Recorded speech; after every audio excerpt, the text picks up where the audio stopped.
I was a communist for the FBI.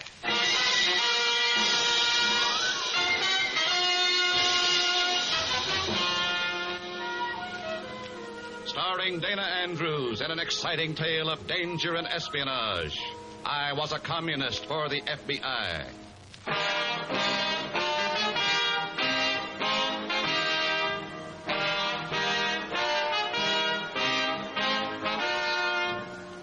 From the actual records and authentic experiences of Matt Cvetic come many of the incidents in this unusual story. Here is our star, Dana Andrews, as Matt Cvetic, who for 9 fantastic years lived as a communist for the FBI. In all these fantastic years, fear was my worst enemy. The average man in the normal course of events comes face to face with fear only a few times in his life. But I faced the terror of fear almost constantly for 9 years as a communist for the FBI. In a moment, listen to Dana Andrews as Matt Cvetic, undercover man.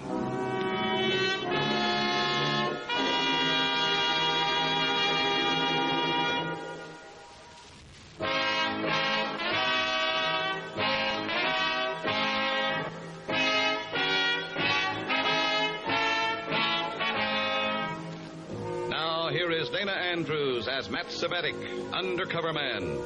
This story from the confidential file is marked The American Kremlin.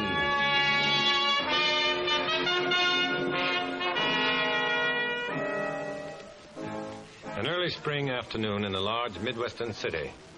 The sun has found its way through the haze that shrouds the downtown business section and is drying the remnants of a morning shower. I decide to walk from my rooming house to the meeting at party headquarters, an unobtrusive address on an undistinguished side street. Yeah, mister? No, thanks, Cabby. I'll walk. I think you better ride, mister.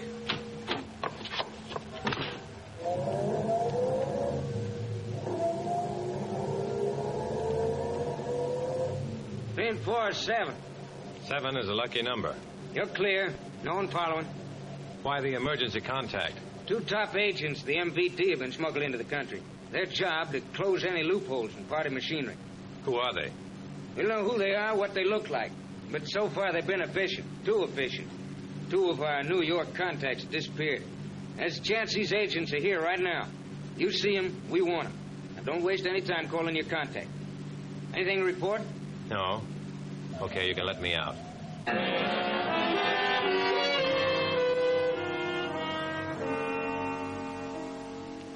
Two top agents of the MVD here to check on their own party members. They're never sure of themselves or the people who work for them and with them. For how can you really trust a man who's a traitor to his own country?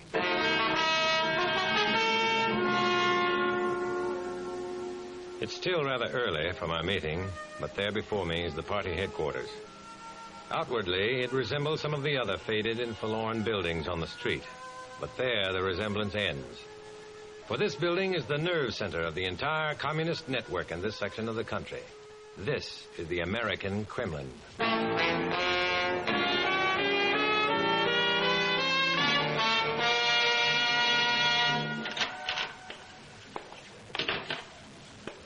Comrade Barstow?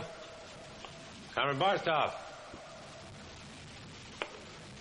The door to Barstow's office is open. I walk in. Barstow? Not here. Beyond this office, the printing presses. I start to call Barstow's name, but the words choke in my throat. There, above me, dangling like a limp cord of an overhead light, hanging and swaying from a pipe which runs across the ceiling, the body of Comrade Barstow. I look around for the box or platform which he used to raise himself off the ground. But there is none. The floor beneath his swaying feet is clear. This isn't suicide. This is murder.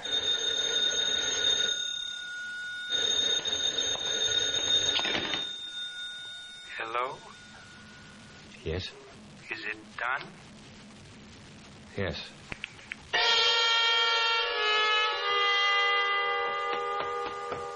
I stagger wildly out of the building, gasping for air. Sure, I'm scared. I didn't recognize that voice on the other end of the phone. Let's hope I wasn't recognized either. Why did I answer it? Call it an automatic reaction. A phone rings, you answer it. Just like you see a body swinging from a pipe and you know it's murder. Except in this case, there's a frame attached to it, and I could be the picture inside. I can't understand why the building is empty. The presses should be rolling a symphony of inky lies, and some of my beloved comrades should be at the door. Of course. This is Sunday, and even a communist sometimes takes advantage of a decadent bourgeois custom, like not working. I walk around the block, and then I spot Comrade Cover, a local party leader, entering the building I just left, the American Kremlin.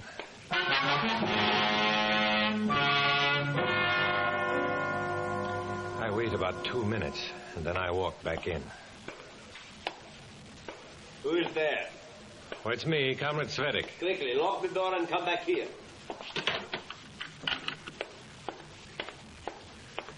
I had seen only Comrade Kova enter the building, yet... Comrade Cvetic, this is Colonel Polanski, who is here from Moscow.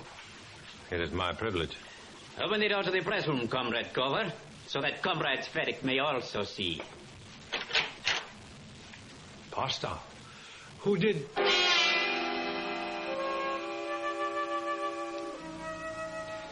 Either my eyes are playing tricks on me, or else I didn't get a good look the first time. For there, under the swaying feet of Comrade Barstow, is a box. Yes, Comrade Cvetic. Barstow realized that any weakness in our party structure is dangerous to the entire cause. You may close the door, Comrade Cover. Comrade Cvetic, Colonel Polanski has asked me to recommend a man to take Barstow's place. I have recommended you. I'm here to serve. When the revolution comes, our strength will lie in the instrument of the workers, the trade unions. Your first assignment, Comrade Cvetic, is the shipbuilders' union in the Brooklyn Navy Yard. There's a train which leaves in exactly 40 minutes. You will be on it. Your contact is the waitress in the King Street Diner. Her name, Millicent Johnson. Comrade Cover here will give you specific instructions. About Barstow. You have seen nothing? You know nothing. Wait for me, Comrade Cvetic. I will accompany you to the station. Oh, don't bother, Comrade Cover. No bother, Comrade Cvetic. Who knows when I may see you next?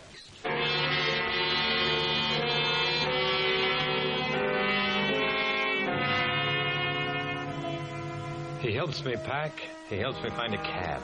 He's too much of a help. He's right with me as we enter the railroad station. I buy a ticket, look at the clock. There's less than 10 minutes to train time. 10 minutes in which I should get to a phone and tell the FBI that one of the two MVD agents is right here. But how to do it without arousing suspicion on the part of Comrade Cover, who is being most solicitous and most comradely. Comrade Cover, will you watch my bag while I wash my hands? Sure, go ahead.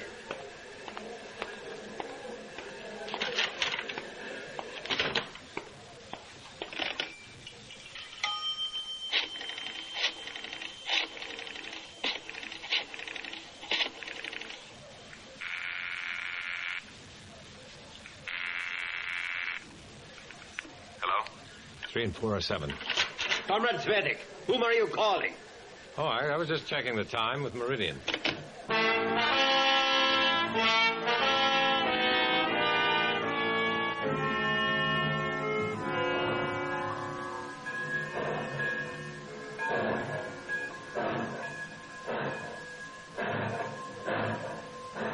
The last thing I see as the train picks up momentum and speeds out of the station is Comrade Cover standing on the platform and smiling goodbye. I've been cornered, boxed and shipped. 8 hours before the train arrives in New York. 8 hours before I can get to a phone, contact the FBI, and tell them the MVD agents have arrived. 8 hours in which Colonel Polanski and the hatchet woman on the phone could be in Dallas, Chicago, Los Angeles. You pick the spot.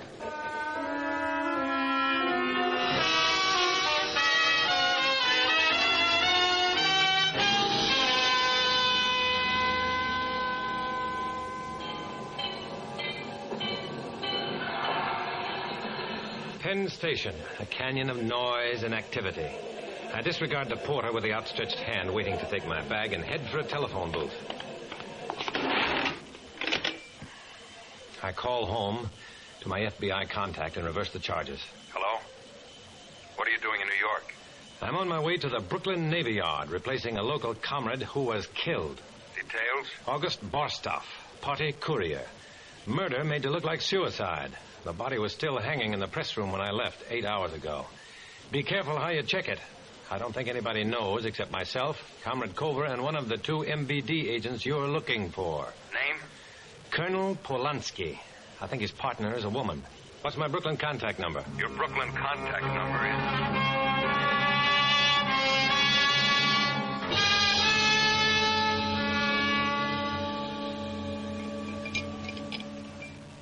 What'll it be, mister? Hello, Millicent. Hello yourself. Brooklyn isn't near Pittsburgh. Pittsburgh isn't near Brooklyn. We've been expecting you. The meeting starts in 30 minutes. I finish here in 10. I'll get you a cup of coffee while you're waiting for me. What about a place to sleep? We have a room for you. Hey, Millie, hop on some cybers.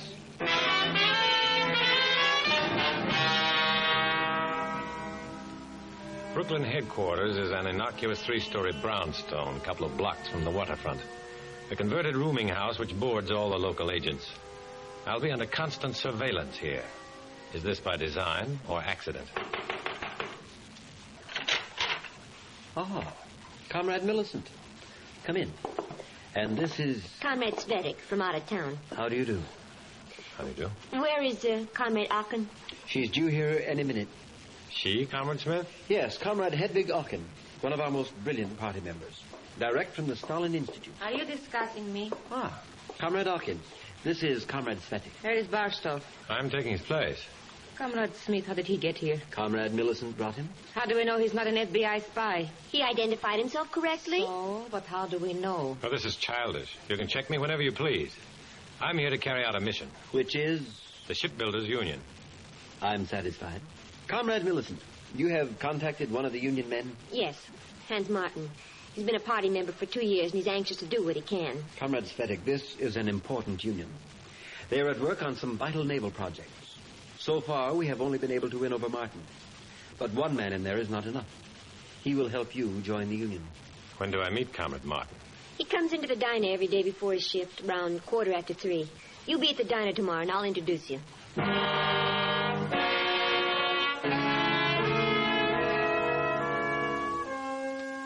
There are other items on the agenda, so I just sit back and listen.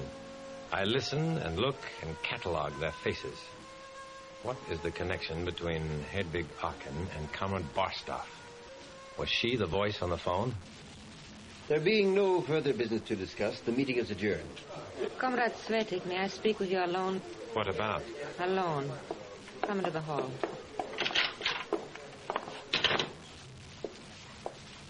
What's on your mind? Why did you kill Barstow? What did you say? Why did you kill Barstow?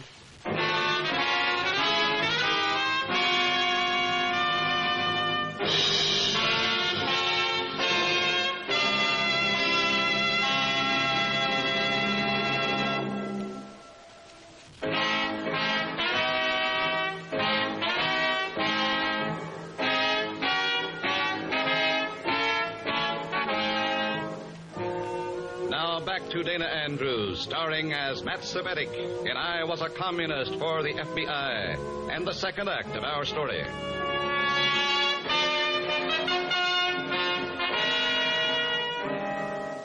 This was it. Fear again. Fear projected by the cold, deadly, accusing voice of Comrade Hedwig Ocken. Why did you kill Barstow? I had to stall for time. The best defense is an aggressive offense. I grabbed her arm and replied, "What did you say?" Why did you kill Barstow? Let go of my arm. You're hurting me. Come on. Let go. Let go. What is the meaning of this? Come on, Comrade Ocken. Repeat what you just asked me. You fool. I said repeat what you asked me. I will hear it from you, Comrade Cvetic. She asked me why I killed Barstow. Comrade Ocken, you place yourself in a very bad position with such a question. How many times have you seen Comrade Barstow? And under what circumstances? Was there a romantic attachment Comrade between you? Smith, you exceed yourself. Comrade Smith, Perhaps Comrade Okin's suspicions might be alleviated by a long-distance phone call. And you might ask Comrade Cover why Colonel Polanski recommended me. Colonel Polanski? Comrade Smith, I wish to withdraw my charge against Comrade Cvetic. Good night.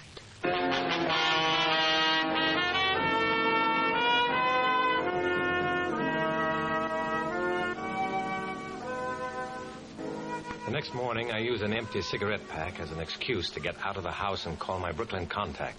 Hello? 3 and 4 are 7. 7 is a lucky number. Have you made contact? I'm living at local headquarters. Nothing to report as yet. Did you hear from out west? Party headquarters had a visit from the local building inspector, but everything was in order. Did they find Barstow's body? No. Was Barstow an FBI contact? No. Okay, if he were, you wouldn't tell me. Any other contact besides you? The shoeshine man outside the King Street subway station. Tell him you prefer a red polish. A deep red polish.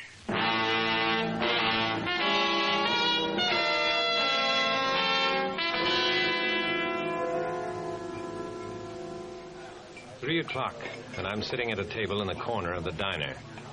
And over in the opposite corner, a fat, paunchy individual blows the steam off a spoonful of soup. It's during my second cup of coffee that Hans Martin comes over to the table. Sit down. You're Millie's friend? And your friend, Hans Martin. First, we got to get you into the union. There's a meeting of our shift tonight at 11:30.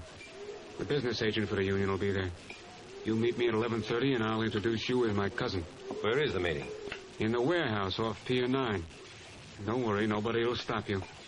Just walk past Pier 10 and across the cutover, which you can't miss. Meet me at the entrance to the warehouse.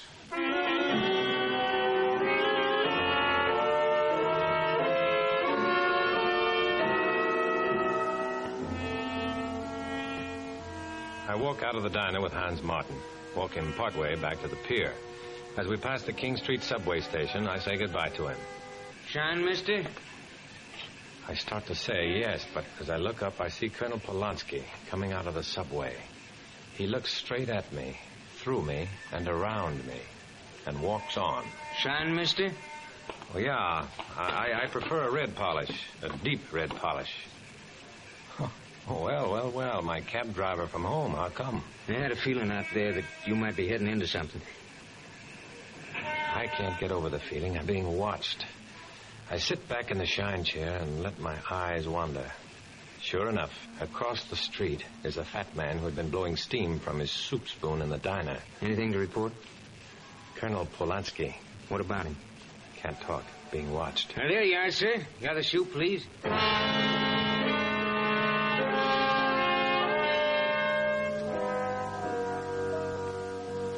As I walk away from the shoeshine stand, I notice that the fat man has disappeared from the doorway. Rather than walk the 4 blocks back to the party headquarters, I take the trolley. Was the fat man really watching me? Did I do anything to give myself away? Oh, nuts. I'm falling for the old commie trick. But the guilty man will always worry. The innocent man will only be confused.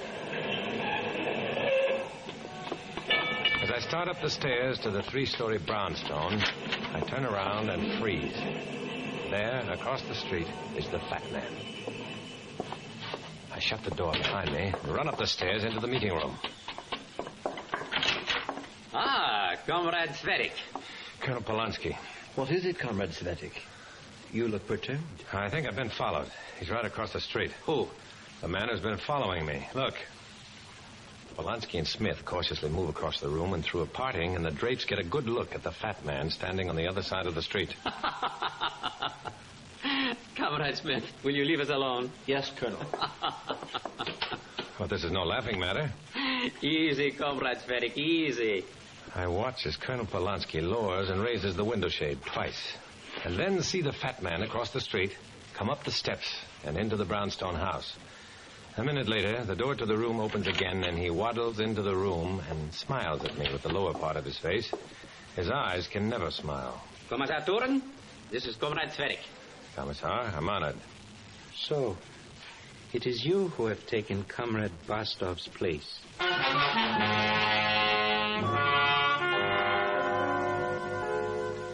This is the other member of the 2-man team from the MVD. This is the voice on the telephone. I watched you handle your contact in the diner, and I'm very pleased to know that we have such workers in the party. Good. Comrade Cvetic, what have you arranged? I'm to meet Hans Martin on the pier tonight at 11:30. He's introducing me as his cousin to the business agent of the union. I should have no trouble. My dear comrade, but the test of a good agent is to always be prepared for trouble. Colonel Polanski will accompany you. In the meantime, I suggest you get some sleep. You look tired.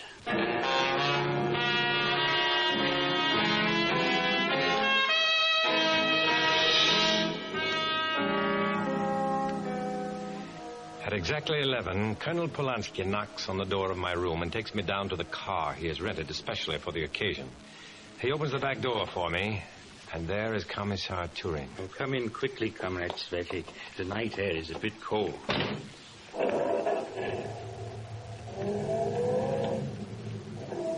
Comrade Cvetic, you wonder why a commissar and a colonel should accompany you on such a routine matter. My duty is not to wonder, just to obey. Very convincing, Comrade Cvetic. You should not have run out of the building where you found Bastov's body after you spoke to me on the phone. Oh, yes, do not look startled. It was you. And you should not have entered the building a second time and acted as if it were the first time you had seen the body of Comrade Bastov. And finally, you should not have called the FBI. This is some sort of joke. I don't get it. Oh, come now, Comrade Cvetic. Spy, traitor, fascist tool of the FBI. Let us put an end to pretenses. If, as you say, I am an agent for the FBI, why do you accompany me to my meeting with Hans Martin? Why don't you just kill me now? You have an appointment with him. If you do not appear, he will ask questions. Commissar, we are approaching Pier 10. Turn your lights off. Why was Comrade Bastov killed? Let us say he served the cause. Served the cause? Yes. To trap any traitors in our ranks. And we did trap you, didn't we? I shall put it all in my report tomorrow. Moscow will be pleased. Bear in mind that Colonel Polanski and I are both armed. Now we shall get out and keep our date with Hans Martin.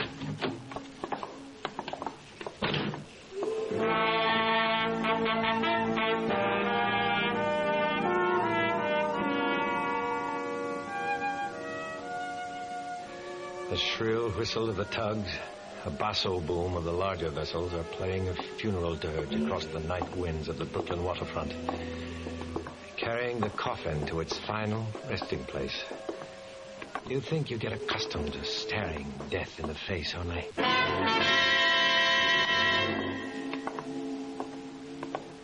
Where's that light coming from? Drop your guns. An FBI trap. This is my cue. I make a dive for shelter behind some piling and miss my target. Find myself choking. The water drags me down, choking, gasping, fighting my way up. I break for air, and I hear the barking of guns punctuating the stillness of the night. There's an eerie quiet, and then... Cvetic! Cvetic, are you all right? Just a little wet, that's all. Here, grab this rope, and I'll pull you out. Thanks.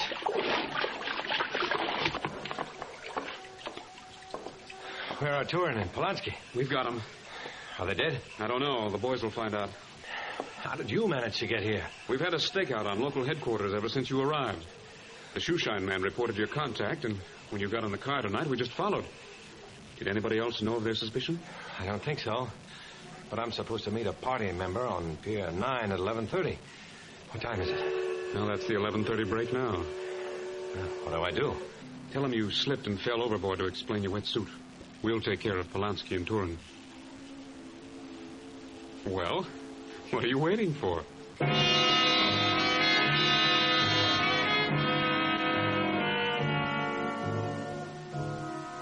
As I make my way to Pier 9, the calm of the waterfront is as before.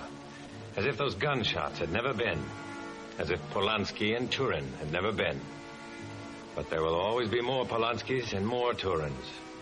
For this fight I'm in is a lonely fight. An undercover man who must forsake his friends and family for the false friendship of the comrades in the party. I must continue this fight alone. as I walk alone.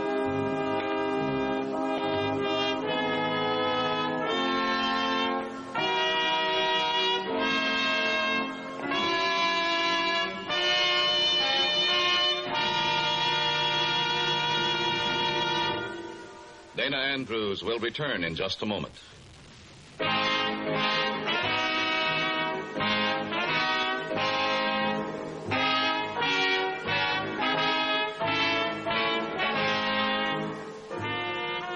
This is Dana Andrews with a word about the story you've just heard. In this episode, as in all others, names, dates, and places are fictitious to protect innocent people. However, party headquarters, described as the American Kremlin, did exist. And similar places will continue to operate in this country until we won the fight against communism. Next week, another exciting adventure based on Matt Cvetic's experience as an undercover man, a communist for the FBI. So join us, won't you?